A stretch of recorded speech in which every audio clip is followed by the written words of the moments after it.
Fala galera, tudo bom com vocês? Bem-vindo ao Enoise, o podcast mais descolado em linha reta da América Latina. Hoje eu estou aqui com o Yuri Habib, ele que é músico e produtor, toca na Berlinda, toca em um monte de parada aí, que você já deve conhecer bastante. Essa produção é uma produção do Máquina 3, Suelen Farias é a produtora desse canal. Siga a gente nas redes sociais, no YouTube, no Instagram e tudo mais. Tudo @Enoise Podcast, beleza? Vamos pro papo.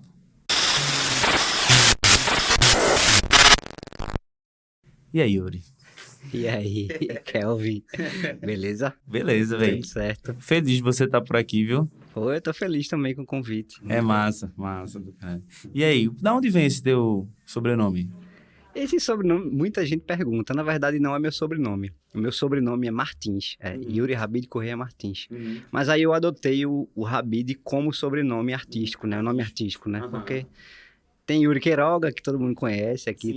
Tem vários Yuris, né? Eu estudei com o Yuri na Faculdade de Produção Fonográfica também. Eu disse, não, então vou botar Habib, porque eu botei até no Google. Yuri Habib só tem eu. Só tem tu. Então eu disse, então vai ser isso mesmo. Aí Yuri Habib, assim, adotei como sobrenome artístico. Que massa. Mas a origem é árabe, né? Yuri é russo e Habib é árabe.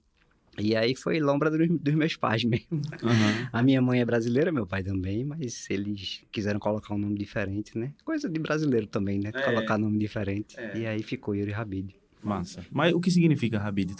Habib significa agricultor. E também eu lendo sobre esqueci agora. Enfim, significa também o Rabi da Galileia, né? Que é o Messias. Tu é um cara religioso? Eu sou espiritualizado. Eu acredito em várias religiões e vários conceitos. E aí mistura também com filosofia, com visão de vida. Total. É isso. Tu nasceu e criou aonde? Nasceu e foi criado aonde? Vamos falar um pouco da tua infância. Eu nasci no Tricentenário, Olinda, pertinho do Farol, ali de Olinda. Nossa. E fui criado em Olinda também, assim, nas ladeiras ali de Olinda. Todas as referências percussivas. Tudo que eu trago, assim, né, de bagagem e do que eu aprendi, assim, foi em Olinda, né, nas ladeiras e tal. Massa. Qual foi o teu primeiro envolvimento, assim, com música? Eu comecei cedo, né? Assim, eu entrei no Conservatório de Música com 8 anos de idade, né? Isso porque eu tinha um tio que ele percebeu que eu gostava muito de música, né? Eu já tive experiências antes disso, assim, de criança. Eu lembro, assim... As poucas lembranças de infância que eu tenho com a música já são lembranças muito marcantes, assim, né? Tipo, o Homem da Meia-Noite tá passando na frente da minha casa. Total. E minha avó me acordando. Acorda pra ver o Homem da Meia-Noite passando, aqueles blocos passando, né? Aquelas coisas de carnaval, né? E esse meu tio morava na Bahia. Eu fui pra Bahia, eu ia pra Bahia passar as férias escolares e ia pra lá pra Bahia. E também outra lembrança forte de infância que eu tenho ele morava num sobrado lá no bairro 2 de Julho, perto do Pelourinho. E também a gente na sacada do sobrado e passando embaixo o Ilê Aê com sei lá quantos músicos tocando. E aquilo ali foi uma coisa que me arrepiou, assim. E eu pequeno, eu criança, né, assim, tipo... E aí isso já era forte, né? E aí quando eu tinha 8 anos, ele perguntou, quer fazer música, estudar música? Eu quero. Aí eu fui pro conservatório. E aí de lá pra cá eu não parei, pô. Que massa. A galera da tua família aceitou bem assim e foi bem tranquilo? A tranquilo? galera da família é sempre aquele processo, né? É músico, né? Tanto a galera da família quanto a galera que não é da família. Você é músico e você arranja namorada. Aí a primeira pergunta que o pai da namorada faz, você é músico? É legal, mas faz alguma outra coisa, né? Trabalha com o quê? Trabalha com o quê? Não, eu sou músico. Legal, músico. Mas faz mais alguma outra coisa? Não. Mas de onde tu acha que vem isso? Essa desconfiança, essa falta de conhecimento em relação à música? Porque quando não estamos em pandemia, ser músico é muito bacana, né? A gente consegue se virar bem com grana. eu acho que é relativo. Eu acho que também vem essa coisa do tradicionalismo, né, do preconceito também que existe, não só com músico, mas com todo mundo que trabalha com a arte, né, com teatro, com dança, né, acho que todo mundo... E com outras áreas também, não só artísticas, né, com outras áreas que são marginalizadas, ou que são, né, mas que ao mesmo tempo tem o outro lado, né, da história também, né, assim, que a gente vê que a música, ela tem o poder, é como futebol, por exemplo, que tem o poder de tirar uma pessoa de uma classe social vulnerável e de um dia para a noite virar, né? E vencer e assim. Então, eu acho que é natural, assim, a gente que é da área já está acostumado com isso, assim, e a gente tem a nossa visão e respeita também quem não tem ou quem tem outra visão, tenta mostrar também com a própria música, com a própria... Isso, né? exato. E aí, Exato. mas é por aí. Tu gosta muito de futebol? Eu já gostei, mas eu era perna de pau demais. Não jogava nada. Mas tu assim, não torce pra nenhum time ou tu... Já torci também. Eu sou rubro-negro, né? Também sou torço pelo Mas esporte. não sou um torcedor fuleiro demais. Nesse momento não é um bom momento pra ser rubro-negro, porque só tá apanhando. Mas eu já não sou há muito tempo, assim, não é uma coisa de... Ai, meu esporte é o surf. Eu não sou... que massa, velho. O futebol já foi meu esporte Tu preferido. acompanhou o surf agora nas Olimpíadas? Acompanhei. Vibrasse muito com a vitória da galera. Ítalo é daqui, né? Do Nordeste. Fiquei muito então, feliz, velho.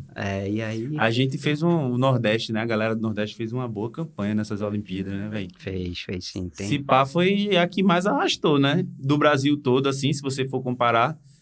Mais arrastou a medalha. Não só de Olimpíadas, mas o Nordeste tem um grande histórico no surf, né? De muitos anos, assim, né? Desde a década de 80 para cá, que o Nordeste tem esse destaque, né? Por conta das praias e também por conta dos atletas, né?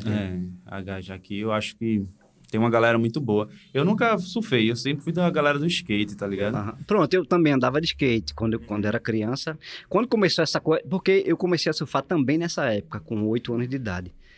E aí, em 93, 94, começou essa parada de ataque, né? De tubarão. Foi quando rolou os primeiros ataques. Total. E aí... Não, a minha mãe confiscou logo a prancha, né? Disse, deixa aqui, não vai não. E tá, mesmo assim, eu ainda dava um jeito, bicho. Pegava uma prancha emprestada, deixava na casa de um amigo, e ia escondido, gaseava a aula pra ir surfar.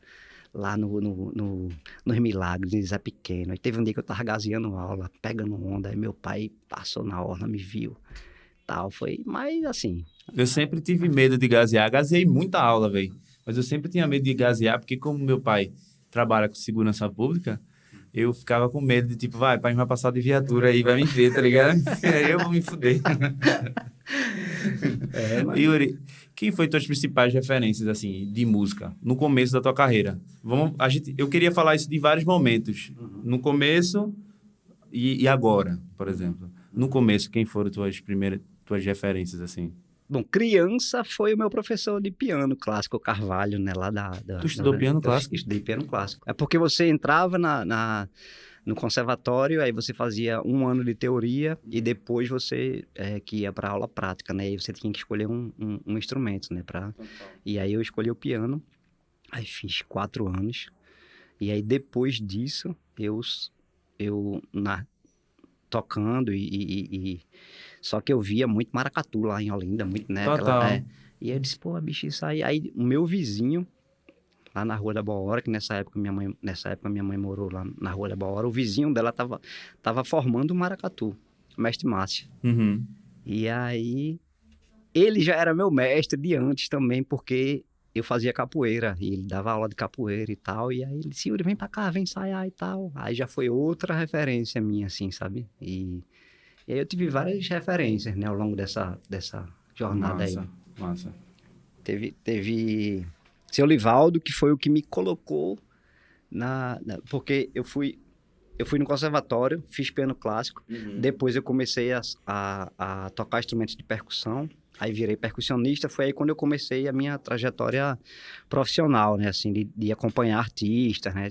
Acompanhei Erasto Vasconcelos, Renata Rosa, a primeira turnê que eu fiz para fora do Brasil foi acompanhando Ed Carlos em 2002, em 2003 Renata Rosa, aí depois toquei com Marrom Brasileiro, toquei com Gaspar Andrade, aí saí tocando com o mesmo mundo de gente, né? Assim. O conservatório que tu estudou foi Foi o pernambucano ou aquele Não, ali foi do o lado? SEMO, o Centro de Educação Musical de Olinda. Ah, em Olinda. É, lá ali perto do Complexo Agora. Eu estudei naquele que é do lado da Agência do Trabalho, ali no centro do Recife. É, aquele é o... Na Aurora. Como é eu o nome sei. dele? É o... Tá na frente de Santa Isabel. Eu sei onde é, mas eu não lembro o nome também agora. Pronto. Ele lá era, tipo, eu começava com a flauta doce, aí depois você escolhia o seu instrumento. Aí eu escolhi bateria, mas não cheguei a fazer. Depois eu fui para GDL, lá no Conservatório Pernambucano, e estudei lá com um tempo. Frequentei as aulas de GDL. Estudar não estudei não, mas eu frequentei. Como foi a tua experiência de tocar com o Marrom Brasileiro, tocar com essa galera assim que a gente conhece assim? Ah, foi massa. Na época, isso foi em 99, 2000, eu acho. Na época, tava bombando ainda nessa coisa de carnaval fora de época. Tinha muito carnaval nos interiores, né? Vitória, Pombos, sei que, a gente vivia viajando e tal. Recifolia, Folia, tudo, né? Bombava, né? E aí, foi na época que Marrom ele tinha saído do versão brasileira e tava começando a investir na carreira solo dele, né? Marrom Brasileiro. E aí, ele tinha uma banda muito grande, era uma banda muito boa, bicho. A banda dele era, assim, foda, assim, Ele pegou a galera assim mesmo, escolhida a dedo. Tipo, o guitarrista era Cacau Santos. Cacau hoje tá estouradaço, tá em São Paulo, é endossa da Tajima, de meio monte de coisa, e faz workshops dele tudo bombado. O naipe de metal era Spock, Rock e Nilcinho. Eram os 3 melhores instrumentistas daqui, assim. Tipo, a banda toda muito... E aí ele tava querendo uma galera pra engrossar o caldo da percussão. Foi aí quando ele chamou o Netinho, Neto Salles, e Dido também, um amigão meu que hoje em dia tá em São Paulo, tá com a carreira dele, fazendo as coisas dele lá. E eles tocando alfaia.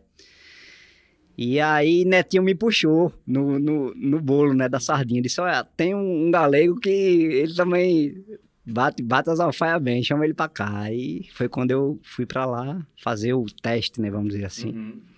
E aí fiquei, eram 3 alfaias, ainda tinha percussão de pele, coisa. Era uma banda bem grande, assim. E Eu foi nunca massa, te vi, assim. eu nunca te vi tocando percussão. Quando a gente começou a trabalhar junto lá nos eventos da Belinda, no Clube Bela Vista, eu só vi ele tocando baixo mesmo. É porque depois que eu comecei a tocar baixo, eu fiz umas coisas muito pontuais, assim, de percussão. Eu cheguei a gravar, acho que no primeiro disco da Berlinda, eu acho que eu gravei algumas coisas de percussão, assim. E no disco do quarteto também, gravei, assim. Mas foi mais coisa em estúdio, assim. De show, assim, eu não fiz mais. Tua primeira banda foi a Berlinda? Ou tu se envolveu em outras antes? Não, assim, eu antes da Berlinda, tinha uma banda de música, que foi quando eu comecei a tocar baixo. Tinha uma banda de música instrumental em Olinda, que na verdade a banda surgiu de vários encontros. Porque... Aí eu já vou falar logo da história do baixo, como é que começou, né, assim, porque eu era percussionista, nunca toquei baixo, nunca... E lá em Olinda, nos domingos, a galera se encontrava todo domingo lá no Bar da Pitombeira. Tô ligado. Pra tocar, pra tirar som, pra fazer música e tal, e se encontrar. E, tipo, como todo mundo era de maracatu, todo mundo tocava percussão, era, tipo, 15 percussionistas. Tinha um cara que tocava guitarra e não tinha baixista, né? Aí, nessa época, eu namorava com uma menina que o pai dela era guitarrista, seu Livaldo, que foi uma das minhas grandes referências. Ele tocava guitarra, e na casa dele tinha muita guitarra, tinha, sei lá, guitarra de tudo que era jeito e tal, e tinha uns 3 ou 4 baixos lá também, né? E aí ele ele já tinha começado a me estimular, assim, né? Porque ele via que eu tinha essa pegada da música, que eu tinha um bom ouvido e tal. Ele, Yuri, pega o baixo aí, pô. Liga o baixo aí na radiola e vai tentando pegar as músicas e tal. E aí ele ia me passando umas coisas. E aí foi quando eu comecei a me interessar pelo baixo. Total. E aí, nesses encontros que rolavam lá em Olinda, na Pitombeira, num dos encontros eu cheguei pros meninos e falei, ó, eu vou trazer um baixo aí, velho. A galera, traz, pô, vem-te embora, traz. Aí eu levei o baixo uma vez, levei na outra semana e tal, e aí não larguei mais. Aí foi quando surgiu a minha primeira banda, assim, vamos dizer, né? Porque antes eu só tinha acompanhado artistas, né? Eu já tocava profissionalmente, mas só acompanhava os artistas, não era uma coisa, minha banda e tal. E aí foi quando surgiu essa banda, que se chama A Roda, que era uma banda de música instrumental. Que O Ureia falou dela aqui. Pronto, tinha influências do jazz, da black music. O Ureia chegou a participar do início, assim. E não sei nem se ele chegou a gravar disco, assim, mas aí foi esse primeiro projeto, né? Como banda, A Roda. E aí depois da Roda veio a Berlinda, em 2004. E em 2005, o Quarteto Olinda. Que massa. A Roda gravou quantos discos? A Roda gravou um disco logo no início, né, nos seus primeiros anos, acho que no segundo ou terceiro ano de banda. Aí depois passou um tempo sem lançar disco e depois de alguns anos lançou outro disco. Mas quando eles lançaram esse outro disco, eu já não participava da banda. Eu já estava com a Berlinda, com o quarteto, fazendo outras coisas mas eles gravaram 2 discos. A Berlinda nasceu, o Ureia me falou que a Berlinda nasceu de uns eventos que vocês faziam, não era? A gente fazia umas festas lá em Olinda, nos quintais das casas, né? Porque tem umas casas lá em Olinda que os quintais são muito grandes, né? São muito... E aí teve uma época que a gente conheceu uma francesa que ela passou 6 meses em Olinda. E, na verdade, eu já tinha conhecido ela na França alguns anos antes, que eu tinha viajado e conheci ela, e aí quando ela foi para Olinda, aí eu apresentei ela aos meninos, aí a gente ficou tudo amigo e tal, e a gente se reunia sempre nessa casa para fazer isso. Para ouvir música, para fazer... Ela gostava de fazer umas saladas, assim, francês adora salada, né? Aí era uma salada, um negócio bem gostoso, assim. Vamos nessa aí, vamos fazer um macarrão também. Aí botava um macarrão, aí ficava jogando dominó e ouvindo música. Pô, essa música é massa, não sei o que e tal. E aí, desses encontros, a gente falou para ela, pô, Batatinha, o apelido dela era Batatinha. Batatinha, vamos fazer uma festa aqui no quintal, pô. Só que a casa não era dela. A casa era de outro francês. E só que ele não tava lá. Aí ela ligou pra ele e disse, eu queria fazer uma festinha aqui com os amigos, no quintal, coisa tranquila e tal. Aí, pode fazer e tá. E pronto. Aí esse foi o primeiro show da Berlinda, assim, né? Porque, na verdade, a ideia era fazer uma festa pra a turma dançar, um baile, né? Vamos fazer um baile pra galera dançar e tal. E aí a gente, vamos fazer. Aí fez no quintal e... A festa era pra ser só os amigos, mas tipo, deu 300 pessoas. Quando deu 300 pessoas, a gente fechou a porta na cara da galera, porque não dava pra entrar mais, pô. Não dava mais, já tava entupido. E aí vocês não tinham nem... Não tinha nada, pô. A gente não tinha nem segurança, nem nada. Pô. A gente era segurança, a gente era o bilheteiro, a gente era o artista, a gente era tudo, velho. Aí, beleza, aí fechou a porta, trancadeado, bora agora, quem tá dentro não sai, quem sai não entra mais, e pronto, aí foi a primeira festa, aí foi massa, aquela coisa toda, aí isso aí a galera gostou, aí foi rolando outras festinhas, né, outra, aí pronto. Quando é que vocês chegam no Clube Bela Vista, assim? Então, o Clube Bela Vista a gente chega, porque quando a gente começa a fazer essas festas, na verdade, o intuito principal, né, e a proposta, vamos dizer assim, a proposta principal da Berlinda sempre foi a dança, né? O baile, né? Então a gente queria fazer baile, queria fazer música pra galera dançar. E aí, no Recife, em Olinda, tinha os clubes tradicionais, né? O Clube das Paz, o Clube Bela Vista, e clubes que sempre tiveram essa tradição de bailes dançantes, né? E aí foi quando a gente pensou em fazer no Bela Vista, porque também a gente já conhecia Edinho Jacaré e Valdir Português, que eles discotecavam, não só no clube, mas eles faziam algumas coisas em outras, e aí a gente já estava ligado neles e já curtia o que eles faziam e tal, e foi quando a gente começou a pensar nessa possibilidade de sair dos quintais para ir para os clubes, né? Sim. Foi engraçado que antes de ir para o Bela Vista, Eu cheguei aí pro Clube das Pais. Eu fui lá, conversei com o presidente. Cheguei lá para conversar com o presidente. A gente quer fazer uma festa aqui e tal, uma festa para dançante, pro público. A gente já tinha uma galerinha que curtia, tem um público e tal. Aí o presidente, na época, ele olhou para mim assim, ele disse: o que é que esse pirraia quer Não fazer? é. Quer fazer aquele... Olhe, mas veja bem, como é que é esse negócio, direito e tal. Aí, enfim, foi um processo até convencer, vamos dizer assim, ele a... Vocês fizeram no... A gente fez. Na verdade, a história foi que teve um projeto também, na mesma época da Prefeitura do Recife, que era fazer um intercâmbio entre Recife, Olinda e Cuba, porque tinha uma banda de Cuba que tinha vindo para cá. E aí eles queriam fazer meio que um intercâmbio musical e tal. E aí a gente fez essa festa, que foi lá no Clube das Pais. Aí bombou, foi aquela coisa toda e a galera... Aí pronto, aí quando a gente fez lá, disse: não, agora a gente vai pro Bela Vista. Porque o Bela Vista tem Edinho, tem Valdir Bela lá. Vista é a cara de vocês, e é a velho. cara, né? É a cara da coisa, da parada que a gente faz. Aí foi quando a gente foi pra lá. Aí eu também fui lá, aí conversei com o Batista. Agora o Batista já foi mais... Batista, o presidente, né? Ele já... vem assim, bora, vamos fazer, não sei o quê. Aí foi Massa. quando começou. Quem nunca viu a Academia da Berlinda no Clube Bela Vista, espere quando a pandemia passar, porque é muito bom, velho. Só, ó, quando eu fui a primeira vez que vocês me chamaram, que tu me chamou lá pra cobrir, a gente ficou impressionado com...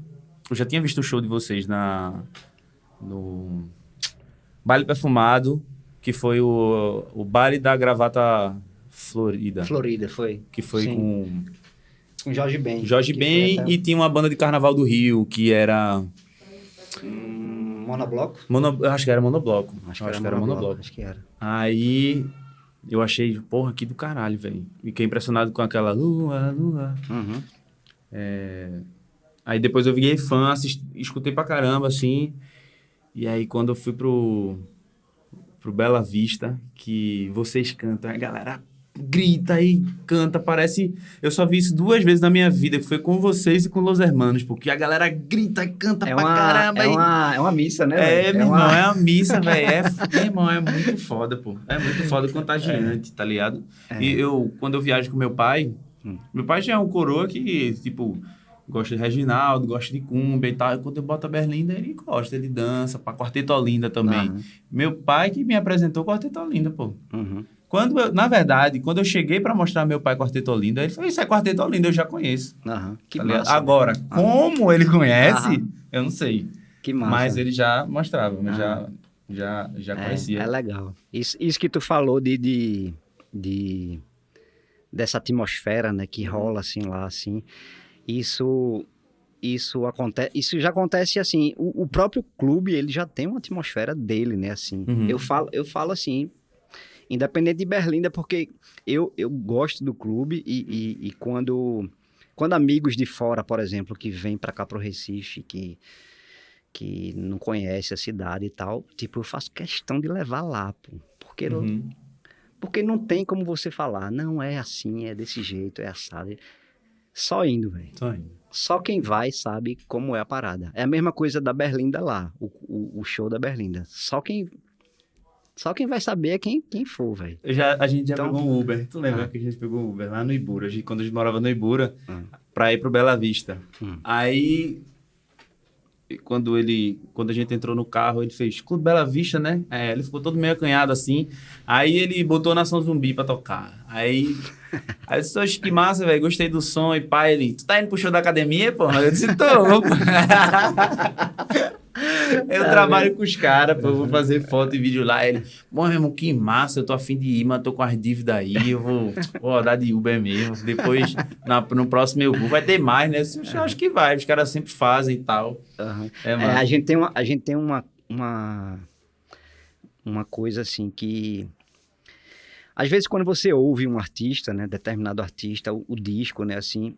O disco é de um jeito, assim, e o show é outro, né, assim. E às vezes o inverso também, né? Às vezes você ouve um disco e diz: pô, que disco massa, né? Que pá, não sei o que, eu quero ir pro show e tal. Aí quando você vai pro show, aí... pô, não é tão legal, não é tão, né? Uhum. E tipo, com a gente, eu não sei por quê, assim, porque também estúdio é outra história, né? E quando você vai gravar também, Tudo às vezes, influencia, né, tudo velho? influencia, né? Assim, então, mas a gente tem isso tipo, a gente não consegue transmitir a mesma energia nos discos, assim. Uhum. O que a gente gostaria, né? Porque a ideia é essa, quando você vai gravar um disco, você quer. Mas todo mundo que vem falar, fala que o show é outra história, né? Eu gosto dos dois. Eu gosto dos dois. Sempre no final do ano o Spotify bota, né? Seus melhores artistas. Tá sempre no top 3, assim. Porque eu escuto muito mesmo, Berlinda. Uma coisa que eu queria te perguntar. Teu tio que te incentivou a estudar, ele chegou a ver Berlinda, chegou a... Não, ele faleceu, eu tinha 12 anos, não, 14, eu tinha 14. Eu era muito Tá, ia ser pirraia ainda, massa se assim. ele visse isso. Ele tá vendo. Tá vendo, Ele tá tá vendo. vendo. Com certeza. Com certeza. Mas não acompanhou fisicamente, né? Mas, Total. Vocês não fizeram show durante a pandemia, né? Nem live, nem nada, né? não. Isso Não. foi uma opção de vocês? Ou é coisa de... Véi, a gente não vai fazer porque durante a pandemia e tudo mais. Não, na verdade tiveram alguns pontos que fizeram até o momento a gente não tocar, né? Não fazer live nem. Primeiro foi porque a gente, eu acho que com 2 meses depois que deu início à pandemia, a gente lançou um disco, né? Então a gente lançou um disco virtual, assim, né? Era um disco que a gente já estava programado, inclusive já estava com datas fechadas para lançar, para tudo. Então era uma coisa que a gente tinha programado para fazer, né? Presencialmente. E aí, como rolou a pandemia, a gente sentou, conversou, todo mundo, e disse: não, bicho, o disco tá pronto. Vamos lançar, até porque a galera precisa de música, pô. A galera, né, Total. música é uma coisa que é importante, assim, né, nesse momento, né? E aí foi quando a gente resolveu lançar o disco, né? E a gente lançou e aí ficou naquela coisa que sabia que ia demorar, mas não sabia que ia demorar tanto, né? Assim, como... E aí ficou nessa, né? Assim, também, depois quando a galera começou a fazer live, né? Assim, aí veio o questionamento. Pô, a gente já lançou um disco, tipo, a galera já sabe. A gente queria ter o prazer de fazer um show presencial, assim, porque já é uma marca, assim, já é uma coisa tão forte, né, da Total. gente, assim, eu mesmo prefiro, assim, estar perto do público, tá, porque você é aquela troca, né, aquela coisa, então a gente sabia que o próximo show nosso seria o show de lançamento, e a gente não queria fazer em formato live, assim, Total. sabe, porque ia perder toda, sabe, A magia a ali magia, assim, toda, sabe... E aí, num outro momento, assim, bem depois, já quase agora, assim, a gente repensou novamente se faria ou se não faria, mas, tipo, a Berlinda é uma banda gigante, pô. Tipo, são 7 músicos, 6 técnicos e tal, tudo é muito grande, sabe? Uhum. E aí a gente também não queria fazer de qualquer jeito, assim, porque perderia a qualidade, a gente queria fazer de uma forma que se aproximasse mais do show, assim, tá. e isso envolve muita, né, custo, muita grana, muito, tipo, correr atrás de patrocínio, assim, nesse período também não apareceu. Enfim, por várias... E aí, a gente tá nessa, né, assim, não impede, eu posso estar falando isso pra você agora e amanhã a gente fazer.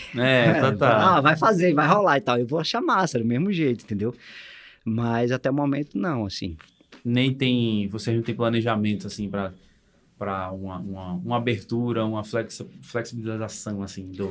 Já tá rolando, né, assim, Uhum. já tá rolando, a gente vê que tá rolando um movimento já, uma coisa de estudar e ver, né, mas estamos aí, estamos esperando, porque, querendo ou não, os shows, né, o que a gente fazia era uma coisa já de médio, grande porte, então tem que ter um cuidado, então a gente tá nessa, assim, né, de ir na cautela e vamos vendo. Total. Pelo menos assim, tá mais perto que longe, né? A gente tá nessa esperança. A gente já se fudeu muito. Então, velho, Ó, antes da gente entrar nesse assunto da pandemia, que eu quero conversar contigo sobre isso, eu queria te perguntar sobre o Quarteto Olinda. Sim. Que foi outro projeto, de famoso que tu participou. Uhum. Como foi que começou e tal? Como foi que surgiu o Quarteto Olinda? Então, o quarteto surgiu em 2005. E antes do quarteto, assim, tem a história de cada um integrante Individual. com o forró, né, assim, porque Sim. o forró tipo, o forró tem um papel importante, assim, na minha formação como músico também, né, porque a minha avó era de interior, ela tinha casa de farinha, tinha sítio e tal, então eu vivia muito essa coisa dos festejos populares, né, do São João, e já gostava de forró. Aí, um pouco antes do Quarteto Olinda começar, tinha uma galera lá em Olinda que fazia um forrozinho pé de serra, com rabeca, coisa e tal, que era Murilo, Lula Boy e Duda, que era o trio Só Nós Três. E Murilo tocava rabeca, e aí a gente era pirraia na época, tipo, sei lá, adolescente, 13, 14 anos. E os meninos sempre tocavam na calçada, faziam um sonzinho, faziam uns forrozinhos, e a gente acompanhava, né? Chegava lá e tocava um pandeiro, um negócio e tal. E aí era o trio Só Nós Três, e eles apadrinharam a gente, eles mudaram o nome da banda, porque virou Trio Só Nós Três e Os Garotos. Que massa, porque aí tinha os garotos, né? Os garotos que tocavam forró ali com eles e tal. E aí a gente gostou e tal. E o nome é massa. Aí ficou. Aí depois Murilo foi pra São Paulo. Murilo foi pra São Paulo e a gente, aí vamos continuar fazendo forrozinho e tal. Aí eu e Guguinha, a gente começou a instigar um forró lá no Virgulino, na Rua do Sol. Guga Rasta ou Guga Amorim? Guga Amorim. A gente começou a instigar um forró lá no Virgulino. Vamos fazer um forró, não sei o quê. Aí tinha o forró do Gago, tinha... Aí depois foi chegando os meninos do Rabecado, do forró Rabecado, que aí já era outro forró também, com rabeca e tal, só que era Juliana Holanda, Públios, Guga Beija-Flor, Aninha, Carlos Amarelo, uma galera. E aí a gente começou esse forró e tal. Aí nessa época, Cláudio é potiguar, né? E aí ele morava em Florianópolis. E veio pra cá, pra Recife. Porque nessa época também tava fervilhando, né? Tudo tava em ebulição, né? Tinha Salustiano, tinha Maracatu, tinha tal, aquela coisa toda. E aí Cláudio veio pra cá, pra Recife. E começou a fazer aula com Salu. De rabeca. E aí ele começou a tocar com Salu e tal. A gente conheceu o Cláudio. E aí a gente... vamos fazer um forrozinho. Aí Cláudio, bicho, mas eu só toco 7 músicas, sei lá. Toca, velho, repete, a gente faz e faz, e embora e pronto. Aí foi quando a gente foi pra Pitombeira. Aí começou a tocar lá na Pitombeira, o forró, não sei o quê. E aí da Pitombeira, a gente foi para o Xinxim da Baiana, que na época tinha se mudado lá pra Praça do Carmo. Para o Xinxim foram 10 anos, bicho. 10 anos toda quarta-feira. Aí foi quando a banda começou, né? Virou Quarteto Olinda e a gente começou a fazer turnê, começou a rodar o Brasil, O Brasil a gente começou a rodar pelos circuitos dos Sescs, né? Depois a gente foi para fora do país, a primeira turnê foi na Bélgica, da Bélgica a gente foi 3 ou 4 vezes para a Europa, depois Estados Unidos, e aí a gente... Como é tocar forró pra galera lá, velho, da Europa? Então, todo mundo me fazia essa pergunta. E eu, até hoje, assim, quem conhece da minha história com forró e com quarteto, faz ainda essa pergunta. E é muito interessante porque existe um movimento muito forte do forró na Europa.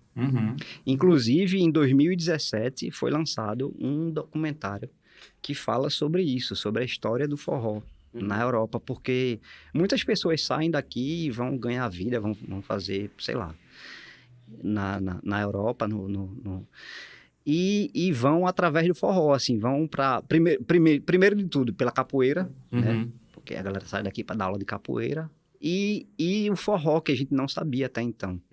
Aí começam a dar aula de forró, de dança de forró. Esse forró que meio que já virou, assim, que teve aquele movimento do sudeste do país, uma época, né? Que era um forró, vamos dizer, estilizado, assim, que era com aquele espaço girando e tudo mais, né? E a gente costumou até tirar onda lá na Europa, quando a gente foi pra lá, que a gente via que tinha esse mesmo movimento, né? Da galera que dançava o forró rodando e que tudo. Mas a gente brincava com isso, porque a gente dizia, bicho... Se o caba sai do Brasil, do Nordeste, para ensinar um forró na Europa, o caba toda semana tem que ter um passo diferente, pô. Porque se ele ensinar 2 para lá e 2 para cá, uma semana acabou o curso e a galera... Né, bicho?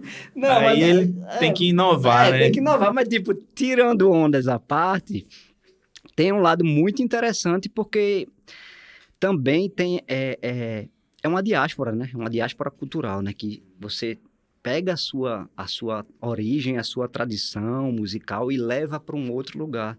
E aí você constrói isso também em outro lugar. Porque a gente vê, por exemplo, as pessoas, os europeus, começaram a se interessar pelo forró, começaram a se interessar pelas letras dos forrós, o que é que aqueles forrós falavam, sobre o que aquela música falava, né? Tem um livro de Climério de Oliveira, que ele fala sobre o forró, que é o Batuque Book do Forró. Ele tem uma série que ele fala de vários ritmos.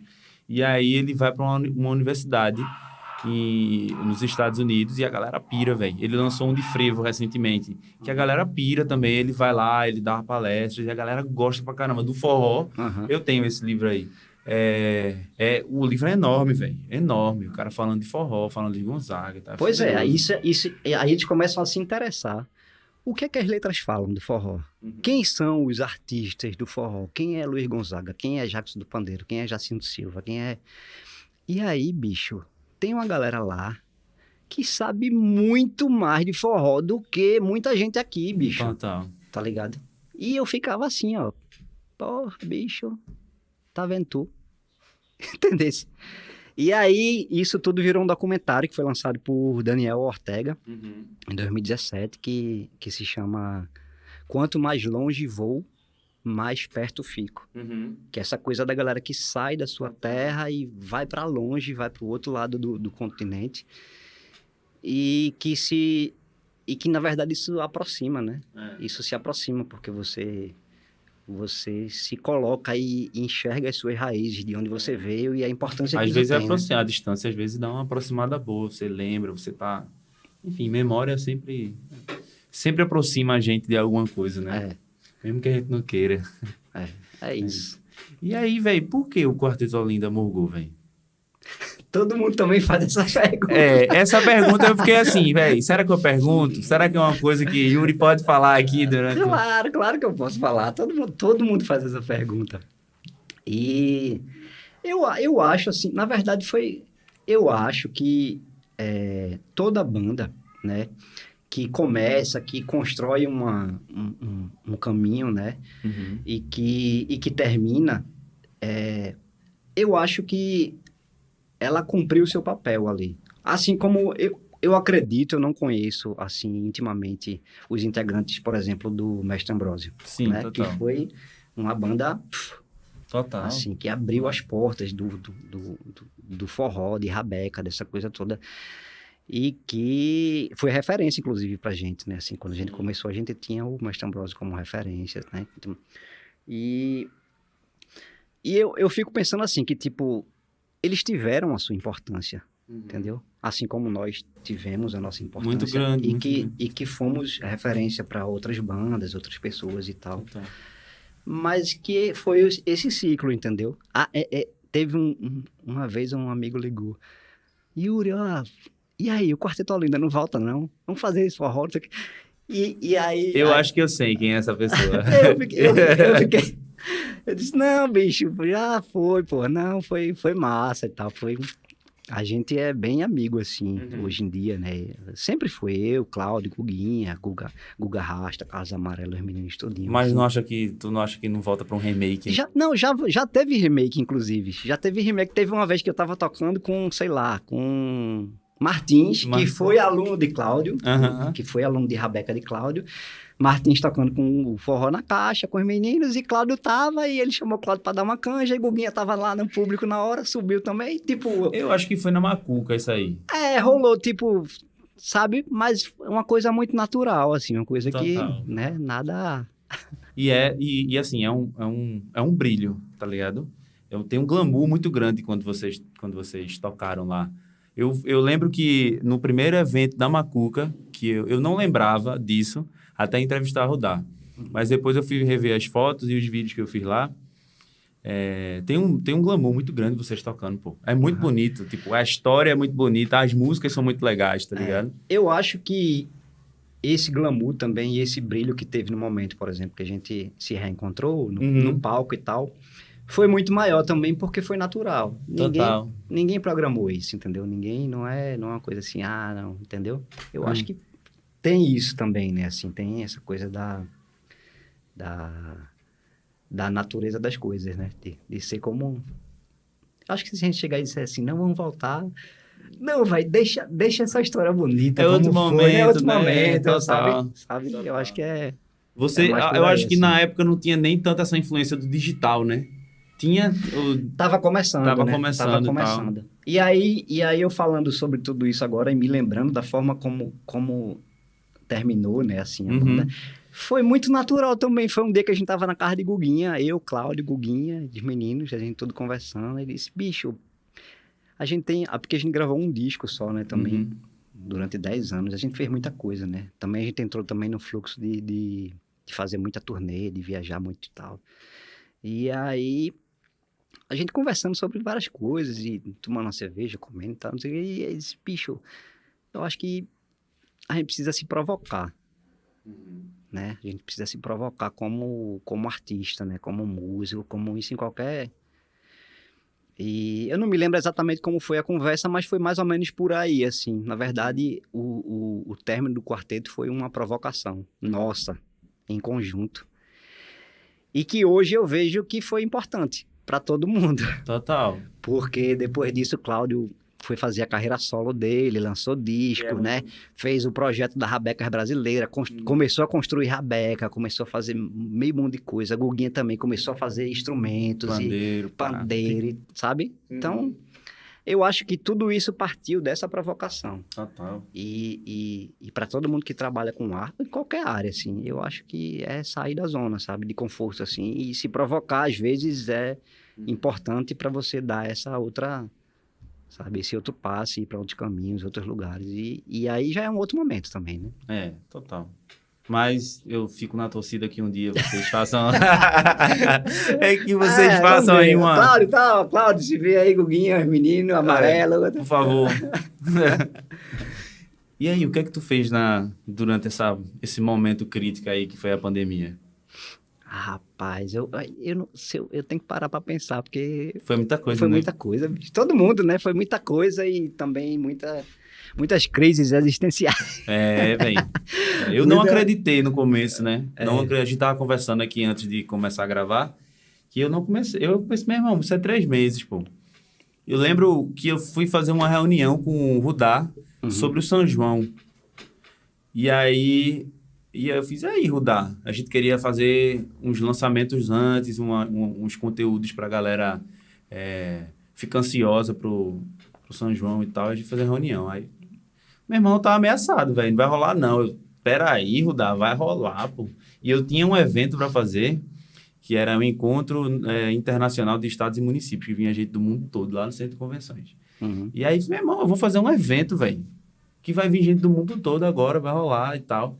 Bicho, foi eu sair dessa reunião, o evento foi cancelado, velho. Tá ligado? Porque envolvia pessoas vindo de outro país, tá ligado? Tudo mais. Aí foi cancelado com muita prudência. Aí depois, São João não rolou. E aí foi o que bateu desespero, velho. Bateu desespero geral. E, véio, agora lascou. Agora a ficha caiu, né? É. Agora o bicho pega. Mas acho que para todo mundo rolou isso, né? E assim, tiveram vários momentos, né? Assim, momento de desespero. Ai, meu Deus. Por que eu não fui fazer casamento? Por que é que eu não... Bicho, porra. Sabe? Eu escolhi logo o show, É. festival de arte pra fazer, porque eu não fui fazer casamento. Mas na verdade, todo mundo pegou embora. Mas tá ligado que casamento continuou rolando durante a pandemia. Rolou, né? Mas aí depois deu uma paradinha, mas aí voltou de novo, ficou flexível. Mas eu não me arrependo, não. Eu sou feliz fazendo arte. Tiveram todos esses momentos, né? Assim, mas no geral, assim, o que eu vejo, assim, pelo menos do que eu vivi, né? Assim, eu não posso falar por todo mundo, mas também foi um momento importantíssimo Também estava falando antes de provocação, né? Eu acho que essa pandemia foi uma provocação pessoal forçada, né? Porque, assim, uma grande todo provocação. mundo foi forçado a se provocar e assim, a rever a sua vida de vários aspectos, da zona do conforto. sair da sua zona de conforto, né? Mesmo sem querer. Porque durante esse tempo, eu tava pensando esses dias que, tipo, pô, tem várias coisas, assim, que eu sempre imaginei em fazer, assim, sempre, sabe aqueles planos que você sempre, eu vou fazer isso, mas você sempre fica, não, um dia, assim, Aí vem uma turnê não, aqui. tá no lugar do um dia eu vou fazer, Aham, sabe? total. Mas, tipo, a hora é agora. É. Porque ninguém nunca teve tanto tempo para fazer o que nunca fez, É. né? Mas essa desculpa você não tem como dar. Essa desculpa não existe mais, bicho. Acabou essa desculpa. Então, Total. bote na Exato. mesa e bote em prática, entendeu? Então, eu acho que quem percebeu isso tá ligado e Quem percebeu mais rápido conseguiu. conseguiu se reinventar e fazer, né? Então, Né? mas eu acho que é importante isso, assim, porque deu esse estalo, né, assim. E aí, tu chegou a fazer alguma coisa de música? Fiz bastante coisa, assim. Fiz um monte de composição, fiz um monte de... Aí tô trabalhando agora também com a direção de um disco, então... Que massa. O que é que a gente vai ver de saber desse disco aí? O que é que vai rolar? Me fala detalhes aí, que eu gosto dessas coisas. Eu Não, gosto de... esse disco que eu tô trabalhando na direção é um disco de um amigo lá de Minas, Uhum. de João. E é um disco que ele já vem trabalhando há muito tempo também. Tem música muito antiga, tem música que ele acabou de fazer. Então a gente tá trabalhando Massa. esse repertório e logo, logo vai ter. Já tem algumas, inclusive, que ele lançou. Assim, teve um single agora que ele lançou, vai lançar outra mais pra frente, mas tá rolando e tá bonito, assim. Era uma coisa que a gente já queria fazer há muito tempo, que a gente se conheceu nessas andanças. Eu acho que eu conheci ele em Barão Geraldo, interior de São Paulo, Campinas, por ali. E aí foi um dia que a gente sentou, ele é violeiro também, ele pegou o violão, eu peguei o baixo, a gente começou a tocar umas coisas, aí umas coisas bonitas, pô, bicho, bonito, vamos gravar isso, vamos fazer, aí tá, aí de lá pra cá. Tem aí, hora pronto, que bate uma sincronia. agora bateu Bate uma sincronia. tem eu tô... uma muriçoca. Filha da Tá puta. limpeza. Olha, vamos falar desse single aí que tu vai... sim, Vamos falar single. desse teu single aí que tu vai... Então o single já é dentro dessa história, né? De ideias que eu sempre tive vontade de fazer e que estavam ali guardadas, né? Aham. Tá na gaveta do vou fazer um dia. Aí eu peguei na gaveta agora e botei na outra. Uhum. Agora a gaveta do vou fazer. Pronto, agora... Aí agora a parada vai, entendeu? É porque, tipo, tem várias coisas, músicas que eu componho que meio que, vamos dizer assim, não se encaixam nas propostas musicais dos projetos que eu participo, entendeu? Então, às vezes está ali, isso acontece com muita gente, né? Com Juliano Holanda, com os meninos que fazem música, tá? Às vezes tem essa música aqui e tal, ou então conhece alguém, essa música eu acho que é legal pra tu gravar, mostra e tal, e às vezes rola isso, né? Quais são as músicas tuas que são da Berlinda, assim? E do quarteto também? Não dá pra dizer exatamente, porque a construção das músicas, né? É coletiva. É coletiva. Aí, assim, tem música que eu chego com uma parte, aí o outro, entendeu? Total. Então, teve música mesmo, da Berlinda agora, desse último disco, teve música que o Uria chegou com o começo de uma letra, aí, pô, isso aqui é legal, aí tá. Tipo, é uma construção coletiva. Que massa então, que é assim. Aí é uma outra forma, assim, né? Do quarteto, além da mesma coisa? A mesma coisa também, assim, a maioria das músicas foram construções coletivas, né? E aí eu naturalmente, eu vinha nesse processo de trabalhar coletivamente, né? Construindo e compondo. E aí, como é que tu se vê agora fazendo sozinho? Então, agora eu tô fazendo o caminho inverso, né? Porque muita gente começa compondo só, fazendo, né? E depois é que vai pro coletivo, ou tem parceria, eu tenho amigos que eventualmente, né? Trabalham junto e fazem as coisas. E aí eu tô fazendo o caminho partindo do coletivo para o indivíduo, né? Uhum. É o processo de individuação musical. E aí tá massa, bicho. Tá rolando. Eu vou lançar o single agora, em breve, que também é um single construído de forma... assim, pensado, né, na concepção do projeto de forma individual, mas ao mesmo tempo é coletiva também, porque tem uma galera participando, assim. Total. Tem os amigos que que chegaram para Já tá gravada a música? Já tá gravada. Quem foi que participou dessa gravação? Juliano Holanda, né? Participou tocando violão. Ele participou da casa dele. Na verdade, eu falei, Juliano, ó, tem uma música assim e tal, sei que lá. Ele disse, cadê? Manda pra mim. Aí eu mandei pra ele, ele gravou o violão, mandou pra mim de volta. Julinho também. Júlio César. Júlio César. A sanfona foi do mesmo jeito. Massa. Falei, Julinho, ó, tem uma música assim e tal. Ele manda pra mim, eu mandei, ele mandou de volta. Aí eu gravei baixo, voz e clarinete em estúdio. O clarinete quem gravou foi Alexandre Rodrigues, que lançou um disco agora há pouco também, amigo próximo e tal.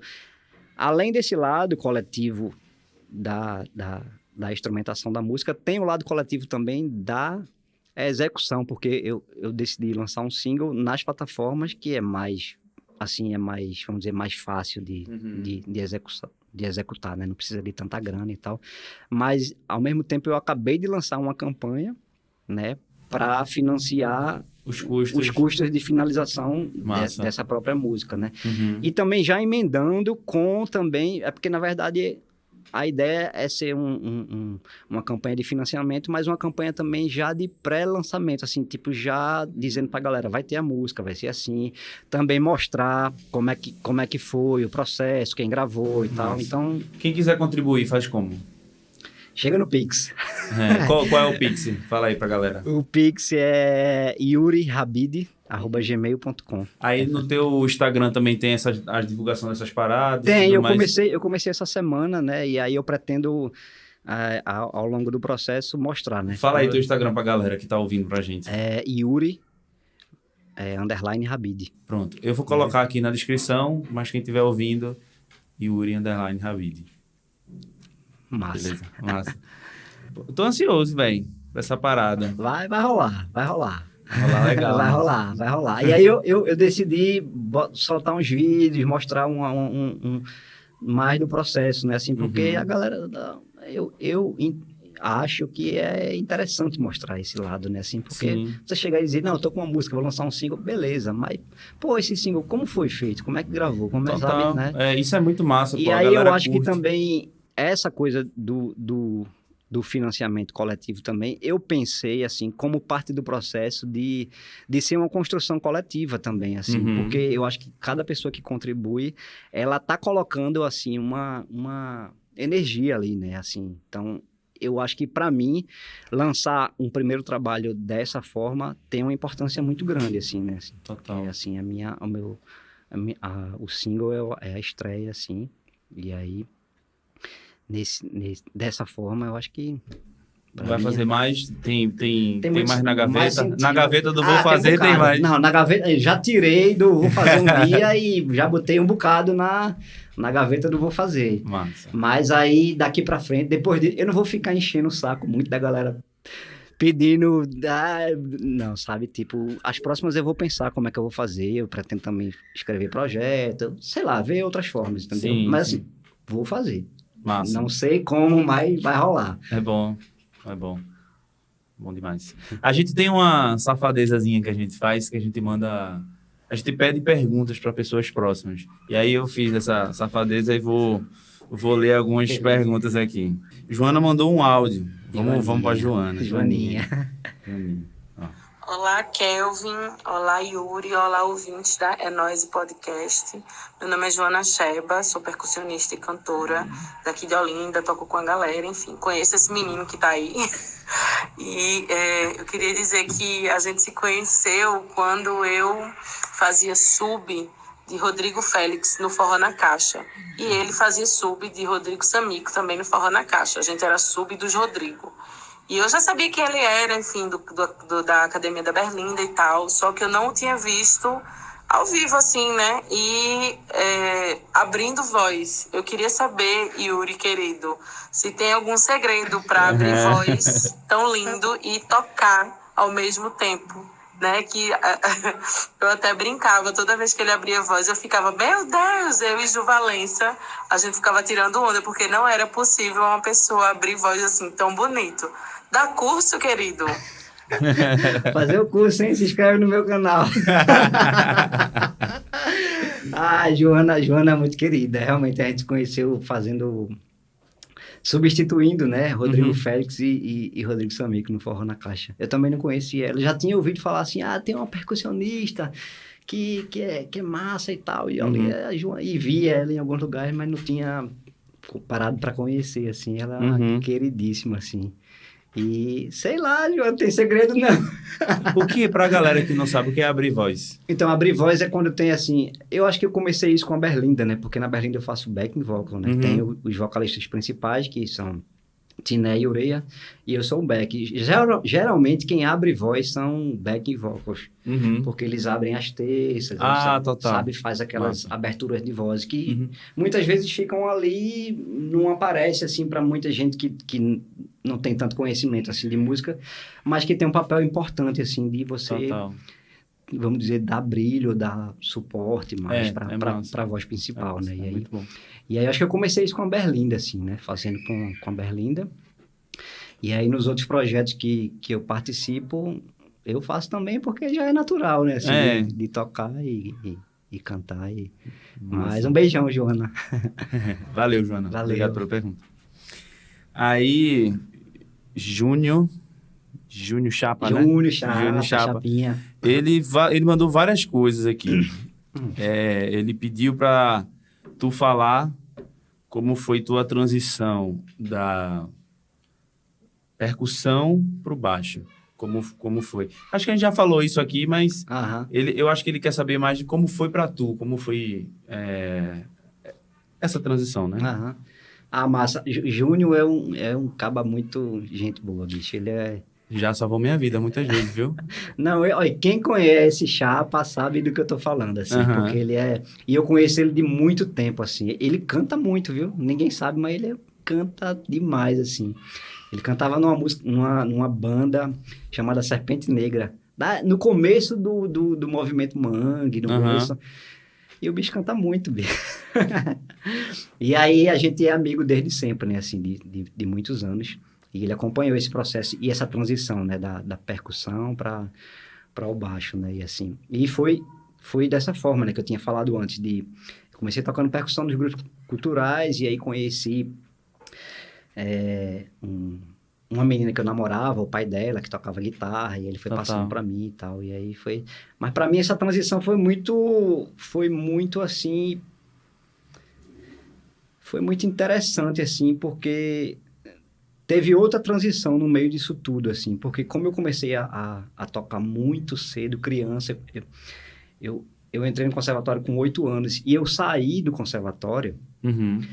porque eu não conseguia acompanhar o raciocínio, assim, porque dentro da música, quem estuda música sabe que a música tem muita coisa de matemática, tem Uhum. muita coisa de outros assuntos, assim, outras questões que, na época, eu tinha 8, 10 anos de idade e eu não conseguia entender, assim. Eu cheguei num nível, assim, porque eu fui passando, e aí cheguei num nível que eu já não conseguia acompanhar isso. Uhum. E aí eu fiquei muito desestimulado, assim, e aí foi quando eu saí do conservatório, mas aí eu comecei a tocar nos grupos culturais, né? Que aí já é uma outra pegada, que é uma coisa muito mais de... Não é teórico. Você aprende ali, tocando, na rua, com todo mundo e tal. E aí eu já fui para outro campo da história. E aí depois eu voltei para o campo teórico, porque quando eu comecei a tocar baixo, eu comecei a me interessar pela parte harmônica, entender o que eu estava fazendo, né, com baixo, entender o que... Aí, quando foi em 2010, eu entrei na faculdade de produção fonográfica.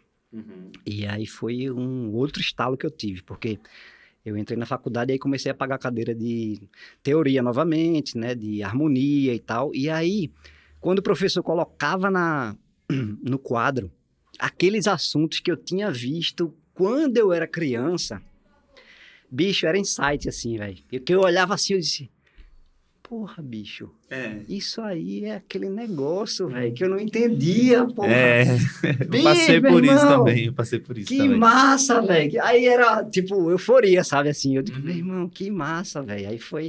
Aí a minha transição foi isso, assim, foi uma coisa de navegar e ir por ali, descobrindo e tal. E aí foi isso, assim. Massa demais. Massa demais. Ele mandou mais perguntas aqui. Ah, foi? Fala pra gente sobre aquela viagem que a gente foi pra São Raimundo Nonato, no Piauí, né? Que a gente andou um pouquinho, né? Na turnê do disco Nada Sem Ela. Fala um pouquinho aquele lugar frio. Fala um pouquinho daquele lugar frio. Deu até um calor agora, bicho. Até suei. Porra, bicho. Não, essa sem dúvida foi uma das viagens mais longas, assim, não sei se longas, mas... Porque a gente teve que pegar um avião daqui pra onde, meu Deus? A gente pegou um avião de Recife pro Piauí, a capital Teresina, né? E de Teresina a gente pegou um ônibus e foi mais, sei lá quantas horas, velho, de ônibus, velho. E aquelas rali, assim, lugar... Agora, foi muita aventura, velho. Agora, o impressionante, assim, o massa demais, assim, dessa viagem, desse show, foi que, tipo, a gente foi... São Raimundo Nonato, para quem não conhece, fica na Serra da Capivara, pô. É um lugar bem... Não é distante, porque a distância, ela é relativa, né? Depende do ponto de referência. Ela é distante de Recife, mas para quem mora em Teresina é mais perto, né? Então, mas assim, o que foi legal foi porque a gente foi para um lugar que, pra gente, era muito distante, e a gente chegou lá, tava todo mundo cantando as músicas, bicho. Que massa, velho. Todo mundo, em assim... todo lugar que a Berlinda chega. Tu lembra de um lugar que vocês chegaram e a galera tava mais... Tinha uma galera menor, assim, cantando, ou realmente em todo lugar que vocês vão tocar? Todo lugar. Assim, todo lugar, assim... São Raimundo Nonato eu fiquei mais de cara por conta disso, né? Porque, assim, pra gente foi difícil chegar lá. E aí você ir pra um lugar que você tem dificuldade e chega nesse lugar, tá todo mundo cantando sua música, bicho. É muito massa isso, assim. E aí vem também essa coisa das plataformas digitais, né? Da internet, né? Então, assim, isso facilitou muito, né? Assim, antigamente era bem mais difícil você conseguir fazer esse tipo de coisa, né? Assim. Mas eu acredito que, independente disso, também tem outras situações. Por exemplo, a Berlinda, ela tem um apelo muito forte, que é a dança. Então, por mais que a pessoa não conheça a banda, por mais que a pessoa não conheça a letra ela vai música, dançar. Ela vai ouvir e ela vai curtir, ela vai dançar e tal, sabe? Tipo, a gente foi tocar, logo no começo da banda, a gente tocou aqui perto, mas era um lugar que eu tenho certeza que na época absolutamente ninguém conhecia. Não só por ser o início da banda, mas porque não tinha essa coisa de internet tão assim... Não tinha plataforma digital, não tinha nada disso. Que era Serra Negra. A gente chegou lá e foi tocar no festival lá. E aí ninguém conhecia a música, ninguém conhecia a letra, nada. Mas todo mundo dançando e curtindo e massa e tal. Então, sabe, tem esse apelo assim, né? A minha avó, eu acho que... A minha avó já faleceu faz mais de 10 anos, mas o primeiro disco da Berlinda, ela chegou a ouvir, né? E aí... E é o mais dançante, assim, né? Se você parar pra pensar no...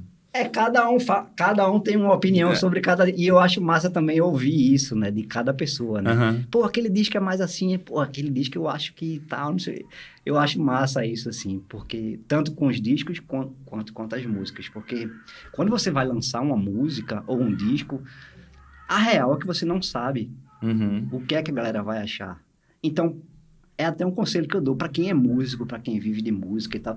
Bicho, não faça música...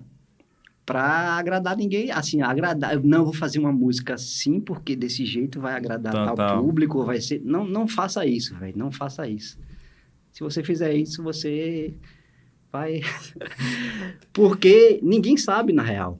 A gente lança música e muito mais por afinidade, por identificação, e na verdade, aquilo é a nossa verdade, pô.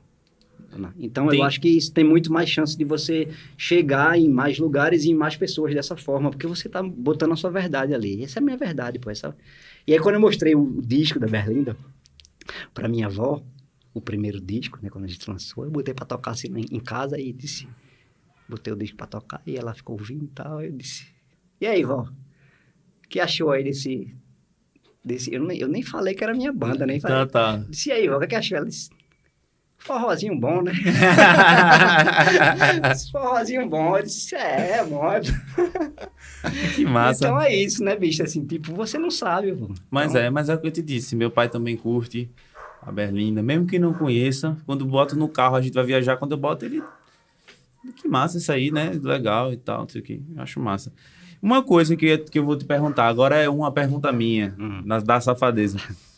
Vocês esperavam... Tem um grande hit de vocês, que é Dorival. Uhum. E vocês, quando gravaram, vocês esperavam que Dorival ia ser um hit tão grande assim? De jeito nenhum, velho. É a mais ouvida, né, velho, no Spotify de vocês? É mais ouvida. É mais ouvida, sem dúvida. E foi muito engraçado, porque a música é de Ureia, Tiné, mas tem 2 integrantes que não são da Berlinda, que também compuseram a música, que é Luiz Ribeiro, que fez a capa de um dos discos nossos, e Gustavo Amorim. E aí foi um dia que eles estavam na casa de Guguinha, e acho que Tiné, na época, estava até com a história de um coletivo de compositores que se reuniam toda semana para compor, fazer música. E aí, toda semana eles faziam uma didática diferente, né, para compor. Tinha semana que, cada um vai compor uma música sobre tal tema. Aí chegava na semana e cada um mostrava e tal. E eles estavam nessa estiga, né, de fazer música, de compor e tal, e aí foram um dia para casa de Guguinha. E nesse dia eles fizeram Dorival, Agora Já Era, e mais outras músicas que nem foram gravadas pela Berlinda, porque tinha músicas também que iam para outros projetos, outros artistas, outras coisas, enfim. E aí, quando eles fizeram essa música, aí beleza, né? Aí Tiné mostrou, a gente, não, vamos gravar, né? Quando a gente foi gravar Dorival, a gente percebeu que a pegada dela puxava muito para uma coisa do Ijexá, né? Mas a gente nunca tinha gravado um Ijexá, né? Assim.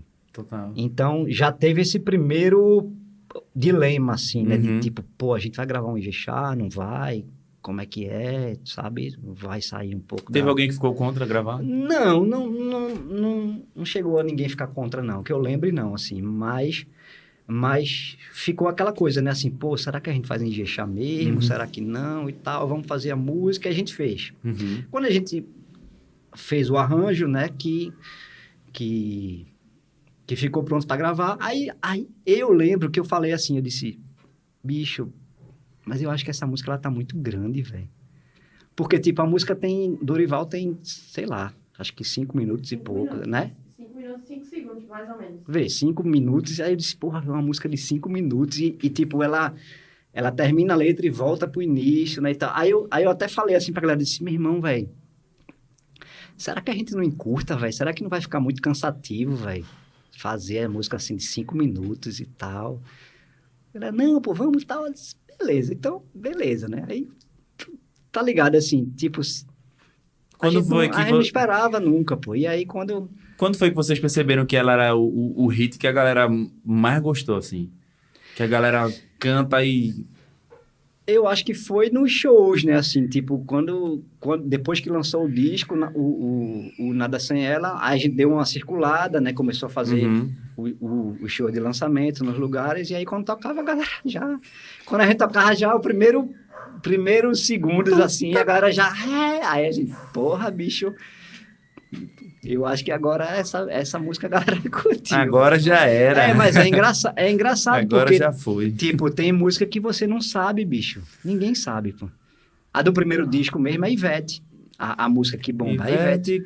Ivete. Eu vou confessar, bicho. Ivete, eu falei assim, galera... Não vamos gravar essa música não, velho. Meu irmão, essa música, Ivete, velho, que... Não, porra, não sei o quê, tal. Meu pai... Entendeu? Mas sabe o que é massa? É porque na Berlinda, as coisas são decididas coletivamente, entendeu? Tem ideias que um não curte, mas se a maioria... Aprovar, vai. E tá tudo certo, porque também às vezes é uma coisa que você não curte, mas que depois você escuta novamente e diz... Pô, é legal, velho. Né? Pô, é tal. Entendeu? Meu pai bota pra uma vizinha lá, que o nome dela é Ivete. Pois é, aí tipo, isso ninguém nunca sabe, pô. Do mesmo jeito que teve músicas que a gente apostou, a gente disse, pô, essa música vai essa música a galera vai pirar muito. E tipo, Total. e passou despercebido, tá ali no disco e beleza, entendeu? Então, Eu tava vendo aqui, Dorival tem no YouTube, que é só a música mesmo, né? Ah. Com a arte da capa do disco, 3,1 milhões de visualizações. 3 né? milhões, mano. diga Não aí. consegui não ver no Spotify. No Spotify eu não lembro exatamente, mas a última vez que eu vi tava mais de 6 milhões. É. Milhões, cara. É muita. É muita coisa, pô. velho. Que a gente nunca imaginou na vida. E a galera ainda sai fantasiada no carnaval. É, Dorival e A Tubarão. galera, tatuagem. Teve um filme, tudo, teve véi, uma historinha em quadrinho que fizeram, não foi? Tudo, velho. Arte e Que massa, quadro e poesia. Tipo, a arte, ela vai se modificando, né? Vai Aham. transformando e vai inspirando também outras artes e outras coisas. Isso é que é massa também, Que porque massa. a música, ela vai se transformando, né? Ela vai transformando e vai... Tipo, ela não é nossa. Ela já é uma coisa muito maior, entendeu? É Que difícil hoje a gente imaginar a Berlinda sem Dorival, assim. Porque todo mundo, Dorival. Se a gente não tocar no show, a galera joga tomate, meu velho. Que massa, velho. É muito boa essa música mesmo. Aí, Ureia mandou uma pergunta pra tu. Ele Foi. falou assim: bora Gagari! Quais fatos e influências te fez ser músico?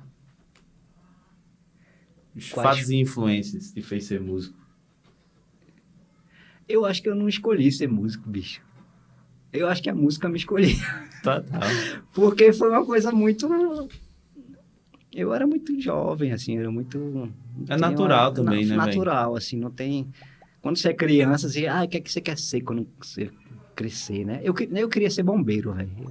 Quando Olha aí. Quando eu entrei na escola, assim, na escolinha, né? Brumar, salvar a galera. Aí, ó. Vai.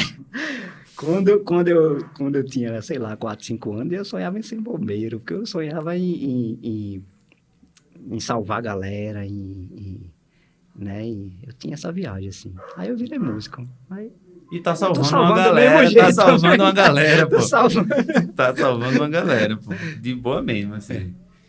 Yuri, obrigado pela presença, viu? Valeu, obrigado. É um prazer. eu que agradeço. Obrigado Prazer demais vocês aí. aqui. Eu sou muito fã de Academia, Quarteto Olinda. Vocês são uma grande referência. Fico muito feliz quando vocês me chamam para trabalhar.